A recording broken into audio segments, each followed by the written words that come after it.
नमस्कार दोस्तों, MS world YouTube channel पर आपका स्वागत है। आज हम बात करेंगे महाराणा सांगा से जुड़े कुछ महत्वपूर्ण प्रश्न के बारे में जो हर एग्ज़ाम में पूछे जाते हैं। तो चलिए शुरू करते हैं। महाराणा सांगा का जन्म कब हुआ था? ऑप्शन ए है 12 अप्रैल 1482, ऑप्शन बी है 15 मई 1487, ऑप्शन सी है 4 जून 1484, ऑप्शन डी है 8 अगस्त 1483। तो इसका सही जवाब है ऑप्शन ए 12 अप्रैल 1482 को महाराणा सांगा का जन्म हुआ था। गागरोन का युद्ध कब हुआ था? ऑप्शन ए है 1518, ऑप्शन बी है 1519, ऑप्शन सी है 1517, ऑप्शन डी है 1520। तो इसका सही जवाब है ऑप्शन ए 1518 में गागरोन का युद्ध हुआ था। अगले प्रश्न की बात करेंगे, खातौली का युद्ध कब हुआ था?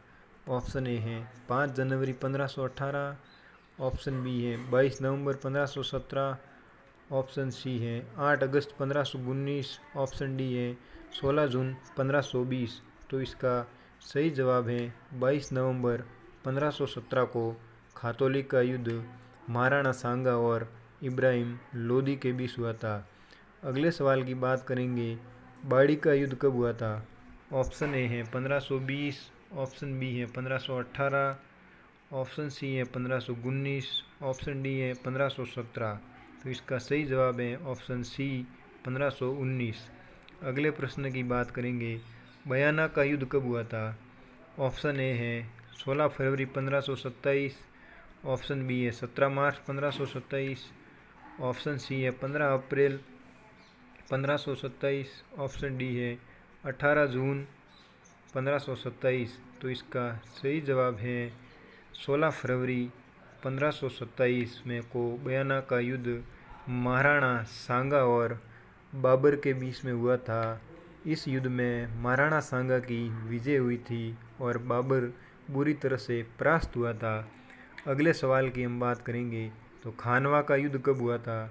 17 अप्रैल 1527, ऑप्शन बी 17 मई 1527, ऑप्शन सी 17 मार्च 1527, ऑप्शन डी है 18 अप्रैल 1527। तो इसका सही जवाब है ऑप्शन सी 17 मार्च 1527 को बाबर और महाराणा सांगा के बीच खानवा का युद्ध हुआ था, जिसमें महाराणा सांगा की हार हुई थी और बाबर विजयी हुआ था। इस युद्ध में बाबर ने जिहाद अर्थात धर्म का नारा दिया था। अगले सवाल की बात करेंगे, तो महाराणा सांगा की समाधि कहाँ पर बनी हुई है? ऑप्शन ए है कालपी, ऑप्शन बी है मांडलगढ़, ऑप्शन सी है रूपनगढ़ और ऑप्शन डी है रूपावास। तो इसका सही जवाब है ऑप्शन बी मांडलगढ़ में महाराणा सांगा की समाधि बनी हुई है। अगले सवाल की बात करेंगे, महाराणा सांगा को किसने सैनिकों का भग्नावशेष कहा है?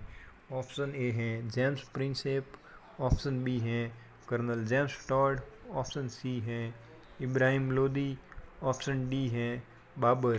तो इसका सही जवाब है option B colonel James Tod ने महाराणा सांगा को सैनिकों का भग्नावशेष या सिपाही का अंश बताया।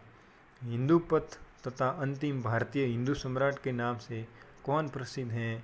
ऑप्शन ए है महाराणा कुंभा, ऑप्शन बी है महाराणा सांगा, ऑप्शन सी है महाराणा मोकल, ऑप्शन डी है महाराणा प्रताप। तो इसका सही जवाब है ऑप्शन बी महाराणा सांगा। महाराणा सांगा को हिंदू पथ तथा अंतिम भारतीय हिंदू सम्राट की उपाधि प्राप्त है। तो खानवा के युद्ध में महाराणा सांगा के राज चिन्ह किसे प्रदान किए गए थे? ऑप्शन ए है सादड़ी के झाला अज्जा, ऑप्शन बी है सलूम्बर के रावल रतन सिंह, ऑप्शन सी है आमेर के पृथ्वीराज, ऑप्शन डी है ईडर का भारमल। तो इसका सही जवाब है सादड़ी के झाला अज्जा को जब खानवा के युद्ध में महाराणा सांगा घायल हो जाते हैं तो उनको राज चिन्ह प्रदान किए जाते हैं और वो लड़ते हुए वीर गति को प्राप्त हो जाते हैं। अब हम बात करेंगे महाराणा सांगा से जुड़े कुछ महत्वपूर्ण तथ्यों के बारे में। अगर बात की जाए घाघरोन के युद्ध की, तो घाघरोन का युद्ध महमूद खिलजी और महाराणा सांगा के मध्य हुआ था। इस युद्ध में महाराणा सांगा ने महमूद खिलजी को बुरी तरह से परास्त किया था। वहीं अगर बात की जाए बाड़ी के युद्ध की तो ये धौलपुर के नज़दीक बाड़ी में हुआ था। ये युद्ध इब्राहिम लोदी और महाराणा सांगा के बीच हुआ था। इस युद्ध में महाराणा सांगा की विजय होती है। और अगर बात की जाए खानवा के युद्ध की तो इस युद्ध में पातीपेरवन प्रथा का प्रचलन हुआ था। पातीपेरवन प्रथा का मतलब होता है कि सभी राजपूत राजा एक साथ इकट्ठे होकर दुश्मन की सेना से लड़ते हैं।